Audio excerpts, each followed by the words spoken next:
முதல்ல சாப்பிட்டது நல்லா இருக்கா அப்படின்றத கேட்க மாட்டாங்க. ஆனா அவங்க சாப்பிட்டதை வந்து தெரிவிக்கிறதுக்கு இந்த வாழை இலையை வச்சே தானே சொல்லுவாங்க.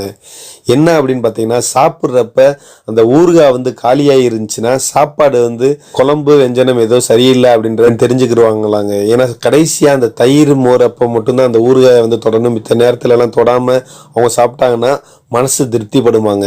இதே மாதிரி நம்ம சமைச்ச சாப்பாடு நல்லா திருப்தியா இருந்துச்சு அப்படின்றத அவங்களுக்கு தெரிவிக்கணும் அப்படின்னா, அவங்க சாப்பிட்டு முடிச்சதுமே அந்த இலையை உள்புறமா வந்து மடிச்சு வைப்பாங்களாங்க. உள்புறமா மடிச்சு வைப்பாங்களாங்க. அதாவது நாம உட்கார்ந்து சாப்பிடுற சைடே தானே அந்த இலையை வந்து மடிச்சு வச்சா அந்த சாப்பாடு வந்து நல்லா திருப்தியா சூப்பரா சுவையா இருந்துச்சுன்னு அர்த்தமாங்க. அதே தானே வெளிப்புறமா, அதாவது நாம உட்கார்ந்துருக்க சைடுக்கு ஆப்போசிட் சைடுல அப்படியே தானே இலையை எடுத்து அங்கிட்டு மடிச்சு போட்டாங்கன்னா சாப்பாடு சரியில்லை, இல்லாட்டினா திருப்தியா இல்லை, ஏதோ ஒரு குறை இருக்கு அப்படின்னு அவங்களுக்கு தெரிவிக்கிறதா அர்த்தமாங்க. இப்படி இலையை வச்சே தானே பல நுணுக்கங்களை வந்து மற்றவங்களுக்கு வந்து சொல்லியிருக்காங்க நம்ம முன்னோர்களுங்க. வாழை இலையோட நடுவுல